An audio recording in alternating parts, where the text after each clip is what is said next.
watching Banana Bee TV. Today I wanted to do a video on Britney Spears and her current situation. I'm pretty sure you guys are aware of what's going on with her. She has a conservatorship agreement with her father that was placed on her by a judge. And what this means is that she cannot access any of her hard-earned money without having to ask her father for permission first, which is totally stupid to me because the girl's not retarded. The girl can perform, she can take care of her kids, she can do all these things that they want her to do without a problem. But when it comes to spending her own money, she needs somebody to babysit her as she does it. Never heard of it, but we're gonna react to this video. I want you guys to just listen to this and just tell me. It makes me so mad. Just tell me how you guys feel about this situation. Okay, here we go.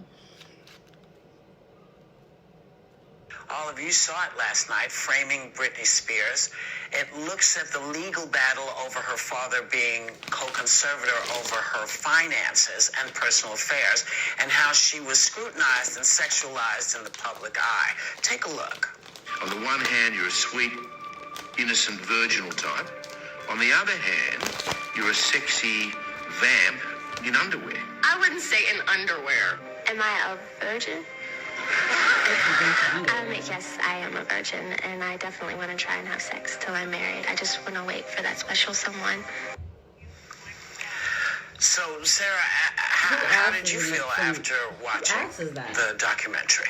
I felt so sad. My heart was heavy. I haven't thought about Britney Spears in a minute or so, but for so long she dominated the headlines. And I think the part that jumped out at me the most was how she was sexualized. And it makes me sad because for centuries, since the beginning of time, like Big Bang Theory original times, we've been made to be sexual beings as women. Everything about us was sexualized. The Me Too movement was pushing back on the way people feel they can treat us.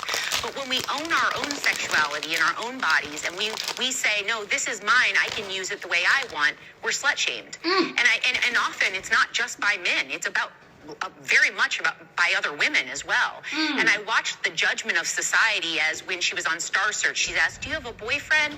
And then later on, like, well, are you even a good mother because you have a sexy body? Like, it just, my heart got heavy. And the one moment that really made me think, was I a part of this, was when the New York Times critic said, you know, it was in reference to her standing there bald. The idea that people could look at that and only see a crazy person, well, that just tells me what a vulturous society she was working with to begin with. And it made me sad because I remember when I looked at her bald thinking, oh, like something's happened. She, you know, something went wrong here. And it just made me wonder, who is the Britney Spears of right now? Like, who is society doing this to now? Like, what are we guilty of? And so it just made me kind of reflect, and always I ask myself to be better. And, you know, I just left the whole thing feeling so sad. Right. Megan, what was your reaction? Look, I love Britney Spears. I went and saw her in Vegas for my 32nd birthday and saw her front row, and it's one of the most fun nights of my entire life. I am always rooting for her. I'm always rooting for her comeback. That's me and my brother, Jimmy, and I had a few drinks in that. In this documentary, I've actually been following the Free Britney story for a while. I've pitched it a few times to do as a hot topic because it's really compelling. The story is about her conservatorship, and basically, to sum it down, we're supposed to believe that this is a woman who's competent enough to be a judge on the X Factor, to perform in sold-out shows that I saw personally, an incredible performer, do endorsement deals, do all these things that a competent person can do, but she's not allowed to have control over her own finances, or basically, like, you know, she's not allowed to go to Target and spend her own money, and she's now 39 years old, and this documentary is visiting a lot of questions a lot of people have about why Britney Spears is ostensibly being treated like she's a child that can't have control over her own life. And she was supposed to start a new residency at the MGM in Las Vegas that I was planning on going to see. And then she, when she did her announcement, she looked sad. She came out on stage in front of everyone, and she wasn't engaging with the audience at all. And that is when, even just in my own personal following of Britney Spears, that I thought that something was wrong, and she ended up canceling her residency. The documentary also revisits the role that a lot of people have played, like Justin Timberlake, and our role as people in the media. I think Justin Timberlake has some things to answer to, not just about Britney Spears, but about his role in sexualizing and demonizing Janet Jackson after the Super Bowl. And I also think we as a society, you're right, Sarah, we have to look at... You guys remember that? Y'all remember when Justin Timberlake ripped Janet Jackson's bra piece off and exposed her whole breast? Something to talk about. But you know what? Justin Timberlake is a victim too. He's been in the industry since he was a little boy. So it's no telling what that man went through his damn self, you know? Like, ain't no telling. And Justin Timberlake don't even have nothing to do with this. As a matter of fact, this is about Britney. Let's all right, here we go. At why we treated a woman who was clearly in pain. And by the way, she was suffering from postpartum depression when she shaved her head and took an umbrella to a paparazzi car. Why we treat women like they're always crazy. Why women have no other option but we're insane maniacs. And we as a society have not treated Britney Spears right. We have done her dirty. And I think this is... I'm sorry, y'all. Her makeup popping. Y'all know her makeup popping. A moment in time for us to give her the support that she needs. And if she is in some kind of what looks like being held against her own will by her dad, and again, this is just speculation from what I saw from the documentary, we as a society have a right to do the right thing with Britney Spears right now. Sonny, who do you think is complicit in this? You know, I think that we are all complicit in it, and I don't think I can say it any better than Megan just did. The media is complicit, paparazzi that stalked her and took those photos of her shaving her head and banging the car window with the umbrella, complicit. Her family, her father, complicit.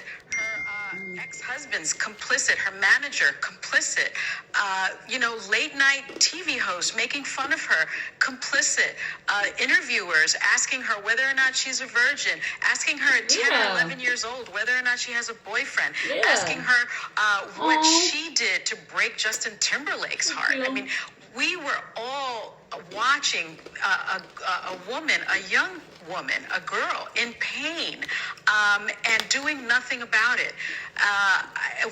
We are all complicit, and especially complicit, in my view, is the legal system. Because if you look at this conservatorship, which she has been under for 12 years, almost 13 years at this point, that legal, device is supposed to be for someone who is incapable of handling their own life, their own finances. And as Megan mentioned, this is a woman who seems to be able to perform, who seems to be able to, raise her children, who seems to be able to function quite well. Exactly. Yet she can't seem to be able to handle her own finances. That is not what that conservatorship is supposed to be about.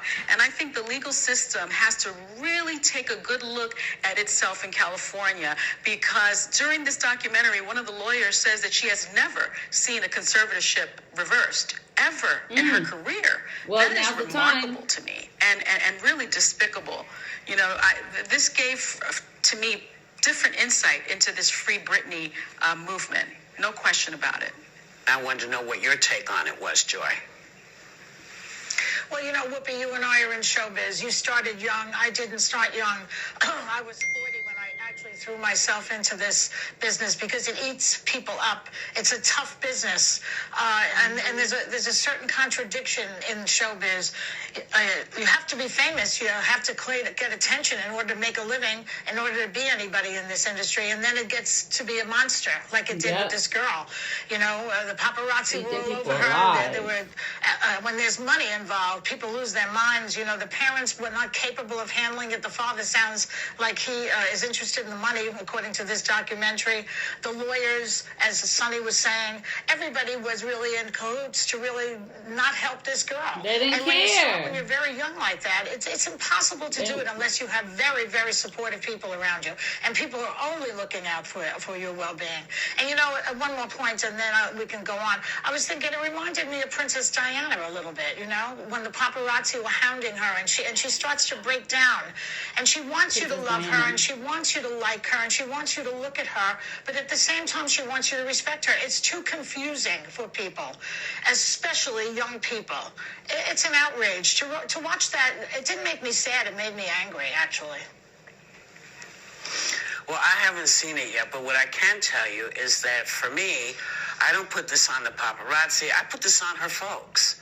You know, they could have pulled the plug on any of this stuff that she was going through until she was 18. And keep in mind, people don't think of famous people as people who have breakdowns. They don't think of fame. They think, oh, you're just trying to get some attention.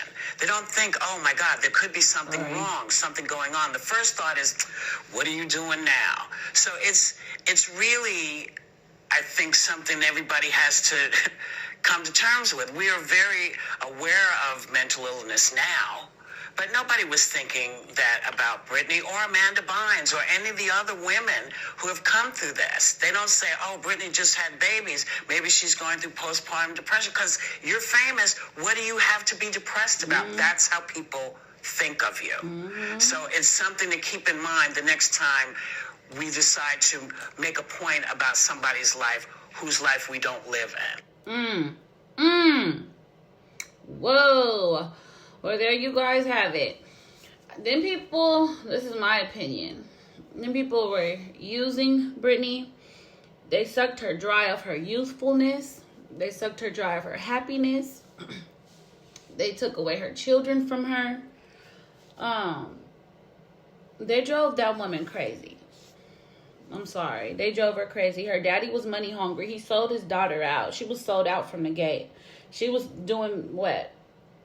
TV shows at 6 and 7 and started singing. So, and you know, that's a cold game. Those children get molested in the industry. Those children are abused in the industry. Physically, emotionally, and mentally. She probably endured so much. And people was laughing at her because she cut her hair off and she wanted to tear some shit up. I would want to tear some shit up too. If I can't touch my kids, I can't see my babies, I can't have access to my money, that's enough to drive you crazy. That's enough to make you crazy. You gonna want to tear some shit up too. She didn't have no gun. She had access to an umbrella to bust some windows out with. So I'm Team Britney all day, every day. I hope that this works out for her. I hope she get her money because she deserves it. She worked hard as hell for it. None of them people in the industry is real. They all fake. Even her father using her. Poor girl. I really feel for Britney. And I'm just thankful that God has been by her side and the girl ain't killed herself yet. So, you guys, put some prayers out for Britney. Let's like and subscribe to this video. Please share if you guys can. Let's try to build this channel up. I'm trying to at least get 2,000 subscribers so that I'm able to monetize my videos. If you guys are able to do that for me, I would greatly appreciate it, you guys. Much love. See you guys next time.